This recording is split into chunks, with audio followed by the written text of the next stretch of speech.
Despite the many positive effects, globalism is the cause of many ills. The leading global issue is migration, a permanent change of residence by an individual for various social, economic, and legal reasons. Some people seek economic opportunities, while others try to escape terrorism, human rights violations, or move due to environmental disasters.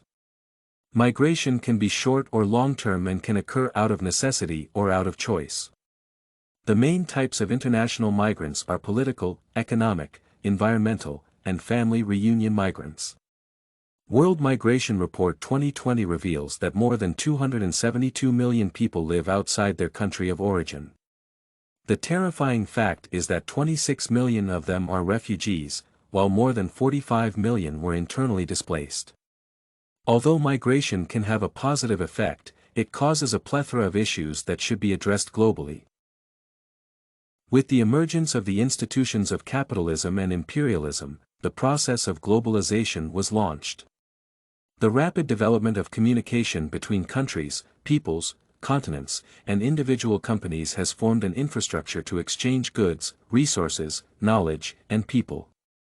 This relationship resulted in imperialism, which existed for several centuries, formally disappearing only in the last century. However, modern developed countries still exploit the economically undeveloped countries of South America, Africa, and Southeast Asia. In turn, migration is a consequence of the centuries-old system of suppressing the economic growth of developing countries by the countries of North America and Europe. Further, the artificially created slowdown in the improvement of the economies of developing countries, the exploitation of their land by state and private companies in North America and Europe leads to a deficient standard of living of their citizens. Currently, more developed countries have become the destination for citizens of less developed ones. The most common migration has a south-north direction due to income disparities, historical links, or geographical proximity. For instance, France has been accepting migrants from North African countries it held as a colony before. Migration also occurs among the middle-income and low-income countries. For example, Argentina is a destination for migrants from Peru, while Malaysia attracts newcomers from Indonesia. The COVID-19 outbreak in 2020 brought new global issues to the forefront. Border closures restricted global mobility and disrupted refugee resettlement and asylum processing. What is more, it also revealed that immigrants enjoy less protection and suffer more from its adverse health and economic impact. Many immigrant families lost their jobs and did not have access to digital tools to continue their children's education. Worldwide refugee crises received less attention from the West than before, leading to adverse consequences for Yemen, immigrants from Somalia, Venezuela, Burkina Faso, and Nagorno-Karabakh, displacement of region's population. The most recent global issue is the humanitarian crisis in Afghanistan caused by the onset of the Taliban rule. At the moment, thousands of refugees try to leave the nation. The primary trend among hosts, Northern America and Europe, is to stabilize migration flows and devise well-structured policies to set refugee limits and share them between countries.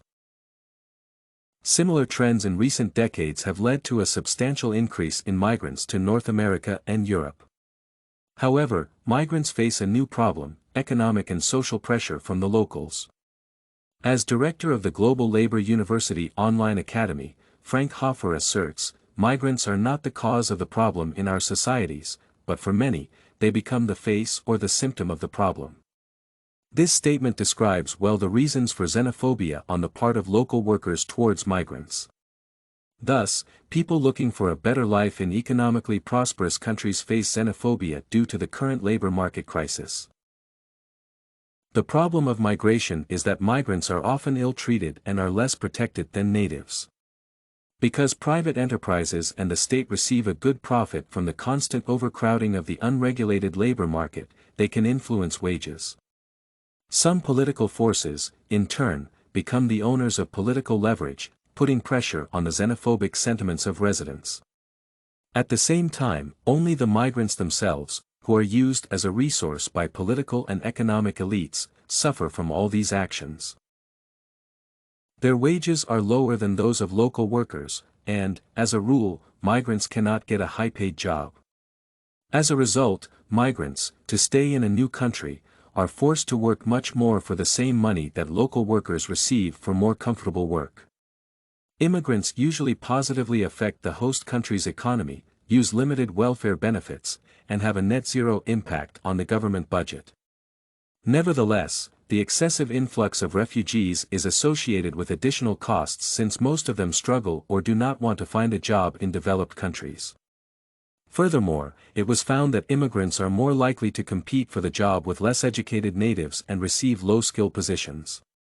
In general, immigrants lack education, skills, protection, and cultural integration to avoid disparities. The solution to the above problems lies relatively close to the surface. It involves limiting competition in wages, increasing housing affordability, universal quality education, public investment, and empowering illegal migrants.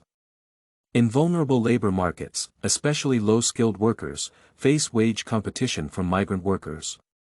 First, it is essential to create a minimum wage level across the subsistence level at a poverty line of more than half of the average wage to guarantee at least a minimum income level for indigenous people and migrant workers. Then a special progressive high-value property tax should be introduced to fund municipal residential properties in prosperous areas to create a more inclusive living environment.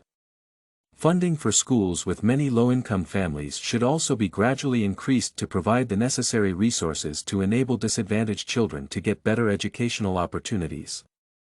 It is also necessary to help illegal migrants penetrate the economic system more fairly by guaranteeing undocumented migrants a work permit if they are registered with the police, forcing the employer to pay the minimum wage.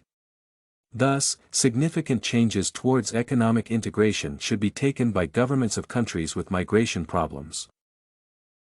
Summarizing the above, migration is not a problem in itself, its volumes are growing exponentially due to the destabilizing influence of developed countries on developing countries. Such a policy leads to the fact that citizens of developing countries tend to move to those economically advanced, more prosperous countries and become a resource and tool in the hands of local economic and political elites.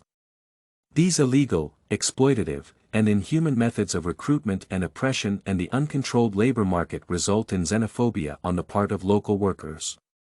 The leading solution to this problem is to empower migrants with economic and legal power to resist exploiters' employers and improve their housing, educational, and economic well-being. Refugees and asylum seekers should be evenly distributed among Western countries to avoid overcrowding and negative impact on local economies. A well-designed immigrant policy can benefit both host countries and migrants who seek a better life abroad.